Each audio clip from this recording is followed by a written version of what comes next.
नमस्कार दोस्तों, आपके अपने YouTube चैनल में हार्दिक स्वागत है। अगर आप हमारे चैनल पर नए हैं तो सब्सक्राइब ज़रूर करें ताकि आने वाले वीडियो का नोटिफिकेशन मिल जाए। आज हम पढ़ेंगे गुर्जर प्रतिहार राजवंश। गुर्जर प्रतिहार राजवंश से संबंधित महत्वपूर्ण प्रश्न जो बार बार परीक्षा में पूछे जाते हैं, इनका आज हम अध्ययन करेंगे। इन्हें आप एक टेस्ट के रूप में भी दे सकते हो, अपना आकलन भी कर सकते हो और गहनता से याद भी कर सकते हो, जिससे आने वाले एग्ज़ाम में भी बहुत अधिक प्रश्न पूछे जाने की संभावना बनती है। तो इसलिए दोस्तों, प्रथम प्रश्न है, राजस्थान में प्रतिहार वंश के संस्थापक हरिश्चंद्र की राजधानी थी। राजस्थान में प्रतिहार वंश का संस्थापक कौन था? हरिश्चंद्र। राजस्थान में प्रतिहार वंश का संस्थापक कौन था? हरिश्चंद्र। जिसकी राजधानी क्या थी? मेड़ता, जालोर, भीनमाल, मंडोर। कौन सी थी? तो यानी मंडोर। हरिश्चंद्र की राजधानी थी मंडोर। हरिश्चंद्र एक ब्राह्मण था। हरिश्चंद्र नामक एक क्या था? ब्राह्मण, जिसका अन्य उपनाम है रोहिल्दी। क्या नाम है? उपनाम है रोहिल्दी। हरिश्चंद्र का उपनाम है रोहिल्दी। और हरिश्चंद्र का समय क्या है? 6ठी शताब्दी के लगभग। क्या समय बताया गया है? 6ठी शताब्दी के लगभग। अगला प्रश्न है, मंडोर के प्रतिहार माने जाते हैं ब्राह्मण, वैश्य, शूद्र, क्षत्रिय। ब्राह्मण, वैश्य, शूद्र और क्षत्रिय, यानी मंडोर के प्रतिहार माने जाते हैं क्षत्रिय। अब हरिश्चंद्र जो एक ब्राह्मण था, लेकिन उनके 2 पत्नियां थी। ब्राह्मण था, उनके 2 पत्नियां थी। एक तो ब्राह्मणी थी और दूसरी क्षत्राणी थी। तो हरिश्चंद्र के बाद शासन करने वाले सभी शासक क्या थे? क्षत्रिय थे। इसलिए मंडोर के प्रतिहार क्या माने जाते हैं? क्षत्रिय माने जाते हैं। अगला प्रश्न है, गुर्जर प्रतिहार शासक इस नाम से भी जाने जाते हैं। गुर्जर प्रतिहार शासक इस नाम से भी जाने जाते हैं, यानी आर्य थे या ब्राह्मण थे, वैश्य थे या अग्निकुंड राजपूत। इस नाम से भी जाने जाते हैं। किस नाम से जाने जाते हैं?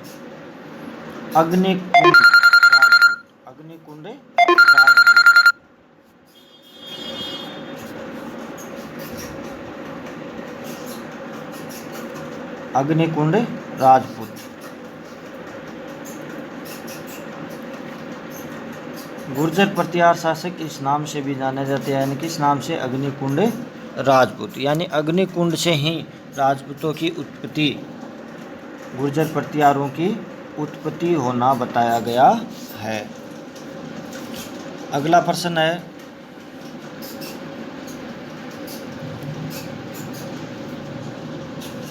मुहैणोत नैणसी ने गुर्जर प्रतिहारों की कितनी शाखाओं का वर्णन किया है?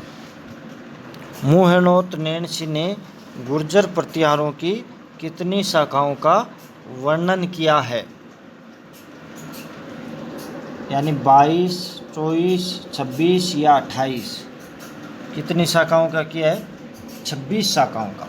मुहैणोत नैणसी ने कुल गुर्जर प्रतिहारों की कितनी शाखाओं का वर्णन किया है? 26 शाखाओं का। और उसमें सबसे प्राचीन राजस्थान यानी सबसे प्राचीन एवं महत्वपूर्ण शाखा कौन सी थी? मंडोर थी। सबसे प्राचीन और महत्वपूर्ण शाखा कौन सी थी? मंडोर।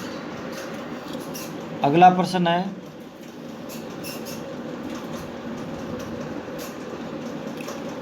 आबानेरी तथा राजौरगढ़ के कलात्मक वैभव किस काल के हैं? आबानेरी दौसा और राजौरगढ़ के कलात्मक वैभव किस काल के हैं? तो किस काल के हैं? गुर्जर प्रतिहार, चौहान, गुइल, सिसोदिया, राठौर। तो क्या होगा? गुर्जर प्रतिहार। अगला प्रश्न है,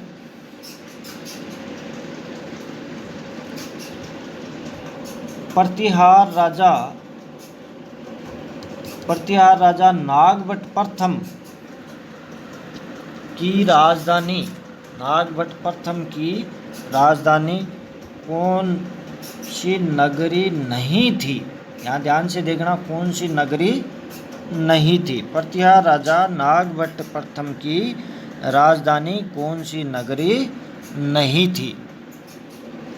उज्जैन, मेड़ता, जोधपुर, जालौर। कौन सी नगरी नहीं थी? जोधपुर नहीं थी। नागभट्ट प्रथम की राजधानी कौन सी नगरी नहीं थी? जोधपुर नहीं थी। यानी उज्जैन थी, मेड़ता थी और जालौर भी थी। अगला प्रश्न है, जोधपुर के निकट ओसिया के मंदिरों का समूह है, किसकी देन है? वे है, यानी किसकी देन है? जोधपुर के निकट ओसिया के मंदिरों का समूह बना हुआ है, बहुत सारे मंदिर बने हुए हैं, वो किन की देन है? राठौड़ों की है या गहलोत की है या चौहान की है या प्रतिहार की? तो किन की देन है? प्रतिहार, गुर्जर प्रतिहारों की देन है। अगला प्रश्न है, प्रतिहार एवं पाल शासकों पर अपनी विजय की खुशी में ध्रुव ने गंगा व जमुना के चिन्हों को सम्मिलित किया। यानी गुर्जर प्रतिहार एवं पाल शासकों पर अपनी विजय की खुशी में ध्रुव ने गंगा व यमुना के चिन्हों को सम्मिलित किया। किस में सम्मिलित किया? राष्ट्रकूट कुल चिन्ह एम्बलम, चोला कुल चिन्ह एम्बलम में, या चंदेल कुल चिन्ह एम्बलम में, या पाल कुल चिन्ह एम्बलम में। तो पहले ये देखो, ध्रुव कौन था? ध्रुव कौन था? यानी ध्रुव राष्ट्रकूट था। जब त्रिकोणीय संघर्ष, इतिहास में त्रिपक्षीय संघर्ष आता है, त्रिपक्षीय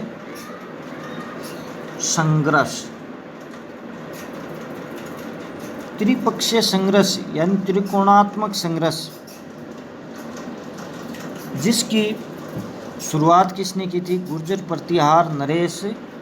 त्रिकोणीय संघर्ष जिसकी शुरुआत किसने की थी? गुर्जर प्रतिहार नरेश वत्सराज ने। किसने की थी? वत्सराज ने। यानी 783, वत्सराज का समय है 783 से 795 ईस्वी। 783 से 795 ईस्वी। तो त्रिपक्षीय संघर्ष किन किन के मध्य हुआ? बंगाल के पाल, किन किन के मध्य? बंगाल के पाल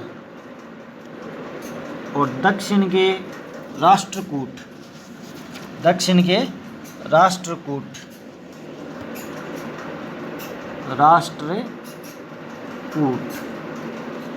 और गुर्जर प्रतिहार, उत्तर पश्चिम के गुर्जर प्रतिहारों के मध्य 100 वर्षों तक त्रिकोणीय संघर्ष, त्रिकोणात्मक संघर्ष कह दो या त्रिपक्षीय लड़ाई लड़ी गई थी। त्रिपक्षीय लड़ाई। किसके लिए लड़ी गई थी? कन्नौज, कान्य कुब्ज यानी कन्नौज को लेकर लड़ी गई थी, जिसमें ध्रुव, अंत में ध्रुव की क्या हुई? ध्रुव की विजय हुई। 100 वर्षों तक लड़ा गया राष्ट्रकूट, जिसमें गंगा व यमुना के चिन्हों को ध्रुव ने क्या किया था? सम्मिलित। किस में किया था? राष्ट्रकूट कुल चिन्ह एम्बलम में सम्मिलित किया था। राष्ट्रकूट कुल चिन्ह एम्बलम में, क्योंकि ध्रुव खुद क्या था? राष्ट्रकूट का। अगला प्रश्न है, किस प्रत्याहार राजा के काल में प्रसिद्ध ग्वालियर परिस्थिति की रचना की गई? प्रसिद्ध ग्वालियर परिस्थिति की रचना की गई।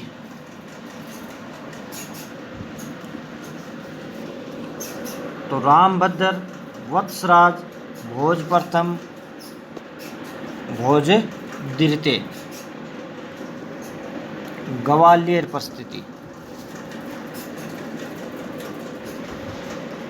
तो कौन था? भोज प्रथम। भोज प्रथम ने ग्वालियर परिस्थिति की रचना करवाई, और भोज प्रथम को ही क्या कहा गया? आदिवराह की उपाधि दी है। आदिवराह। भोज प्रथम को किसकी उपाधि दी गई है?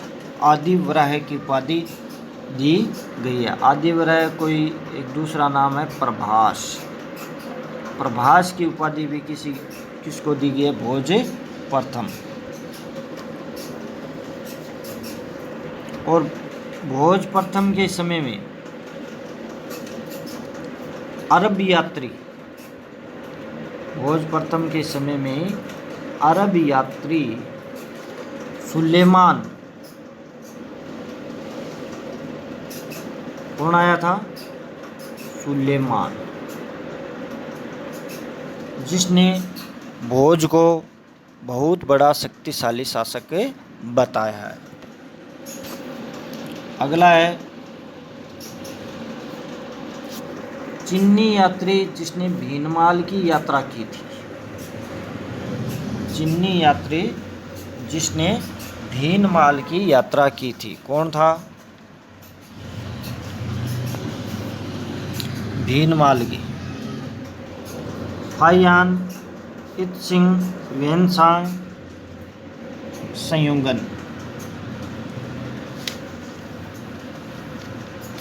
तो वेहनसांग। भीनमाल कहाँ है? जालोर। भीनमाल जालोर। वेनसांग ने भीनमाल जालोर की यात्रा की थी। अगला प्रश्न है, किस प्रत्याहार राजा ने आदिवराह की उपाधि ग्रहण की? आदिवराह की उपाधि ग्रहण की। मिहिर भोज, नागभट्ट, वत्सराज, महिपाल। सही उत्तर क्या होगा? मिहिर भोज। अभी बताया था मिहिर भोज ने किसकी उपाधि धारण की थी? आदिवराह। अगला प्रश्न है,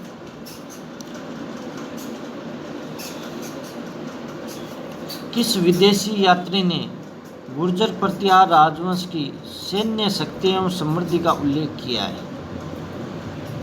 सैन्य शक्ति एवं समृद्धि का उल्लेख किया है। Abdul Razzaq, Alberuni, Sulaiman, Marco Polo. तो किसने किया है? सुलेमान ने। किसने? सुलेमान ने। सुलेमान ने ही गुर्जर को जुर्ज कहा है। गुर्जर को क्या कहा है? जुर्ज। सुलेमान ने ही गुर्जर को जुर्ज कहा है, और इन्हीं ने सैन्य शक्ति एवं समृद्धि का उल्लेख किया है। कब है? 851 ईस्वी में। 851 ईस्वी में। अगला है, प्रत्याहार वंश कि मंडोर शाखा के किस शासक ने अपनी राजधानी मंडोर से मेड़ता स्थानांतरित की थी? मंडोर से मेड़ता स्थानांतरित की। रज्जिल, बाउक, कक्कुक, नागभट्ट प्रथम। किसने की थी?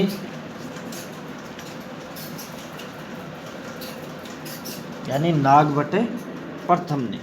नागभट्ट प्रथम ने अपनी राजधानी मेड़ता से, मंडोर से मेड़ता स्थानांतरित की थी। और नागभट्ट प्रथम का समय क्या माना जाता है? 730 ईस्वी से 760 ईस्वी। क्या माना जाता है? 730 से 760 ईस्वी। और नागभट्ट प्रथम को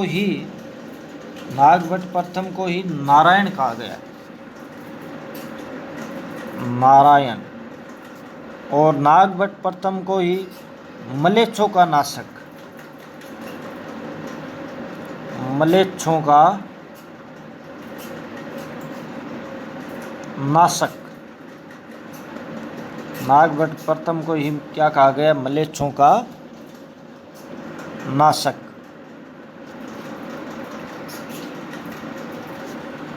अगला प्रश्न है, निम्नलिखित में किन अभिलेखों में प्रतिहारों को गुर्जर कहा गया है?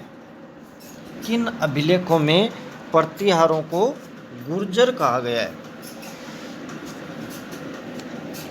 तो नीलकुंड, देवली, राधनपुर, कराड़। इसमें से सही बताना है अपने को, किस में कहा गया है? A, B, C, D। नीलकुंड, Deoli, Radhanpur, Karad. यानी प्रथम ऑप्शन है A, C, D। A, C और D, यानी नीलकुंड, राधनपुर, कराड़। बी ऑप्शन है चारों, C है A, B, C और 4 नंबर ऑप्शन है A, D। तो इनमें A, B, C, D चारों, यानी नीलकुंड, देवली, राधनपुर और कराड़, चारों अभिलेखों में प्रतिहारों को क्या कहा गया है? गुर्जर कहा गया है। गुर्जर कहा गया है। और एक स्कंद पुराण, चारों में कहा गया है। एक स्कंद पुराण में भी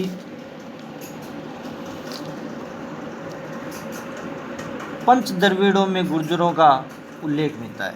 स्कंद पुराण में, स्कंद पुराण।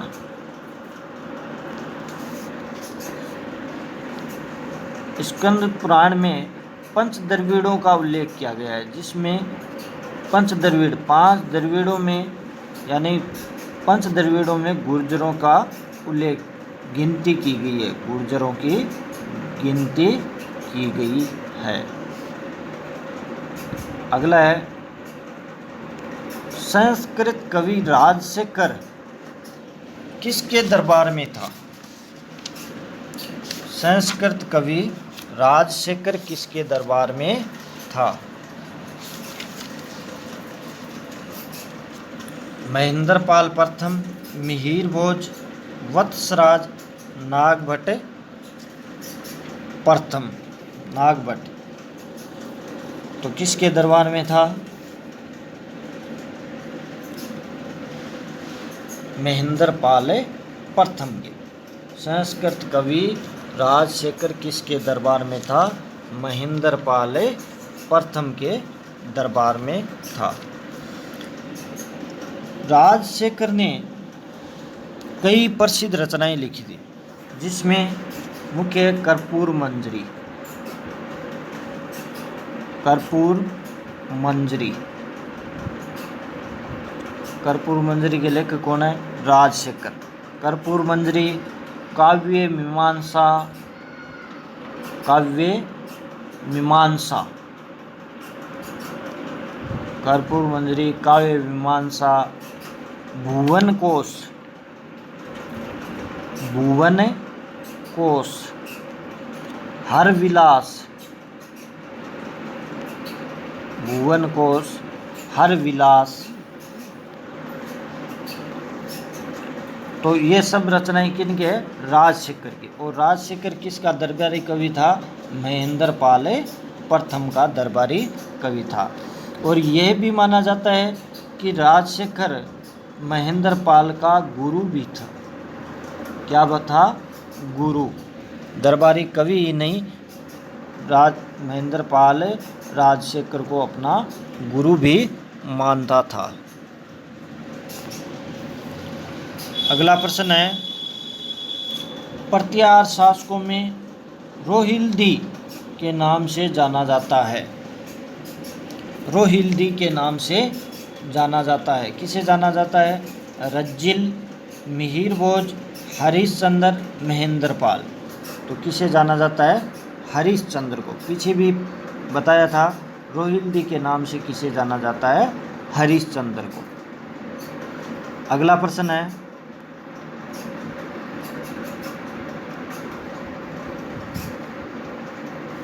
इतिहासकार R.C. मजूमदार के अनुसार गुर्जर प्रतिहारों ने कितनी शताब्दी तक अरब आक्रमणकारियों के लिए बाधक का काम किया? यानी गुर्जर प्रतिहारों ने बाधक का काम यानी अरब आक्रमणकारियों को रोके रखा। तो समय दिया है, पहला ऑप्शन है 2री से 5वीं शताब्दी, 3री शताब्दी से 5वीं, 2री से 4ठी, 3री से 5वीं, 6ठी से 12वीं, 12वीं से 15वीं। तो यानी गुर्जर प्रतिहारों का समय क्या था? यानी 6ठी शताब्दी से 12वीं शताब्दी तक, 6ठी से 12वीं शताब्दी तक रोके रखा। अगला प्रश्न है, प्रतिहार शिलालेखों में पदाधिकारियों का उल्लेख किया हुआ है। यानी प्रतिहार शिलालेखों में पदाधिकारियों का उल्लेख किया हुआ है। पदाधिकारियों को क्या कहा गया है? राजपुरुष, युवराज, मंत्री, रत्नी। क्या कहा गया है? राजपुरुष। पदाधिकारियों को क्या कहा गया है? राजपुरुष। अगला प्रश्न है, प्रतिहार वंश का अंतिम शासक था। प्रतिहार वंश का अंतिम शासक कौन था? यशपाल, राज्यपाल, महेंद्रपाल, महीपाल। तो कौन था? यानी अंतिम शासक था यशपाल। यशपाल 1036 ईस्वी। कब था? 1036 ईस्वी तक था।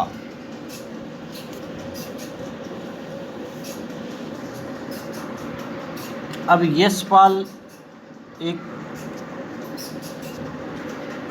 यशपाल यानी अंतिम शासक था। अगला प्रश्न है, गुर्जर प्रतिहारों को किस शासक ने पराजित किया? गुर्जर प्रतिहारों को किस शासक ने पराजित किया? प्रभाकर वर्धन, राज्यवर्धन, हर्षवर्धन, शशांक। तो किसने पराजित किया था? प्रभाकर वर्धन ने।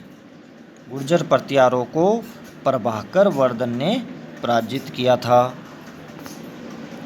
इस प्रकार दोस्तों महत्वपूर्ण प्रश्न जो बार बार परीक्षा में पूछे जाते हैं का गहनता से अध्ययन करें ताकि आने वाले एग्ज़ाम में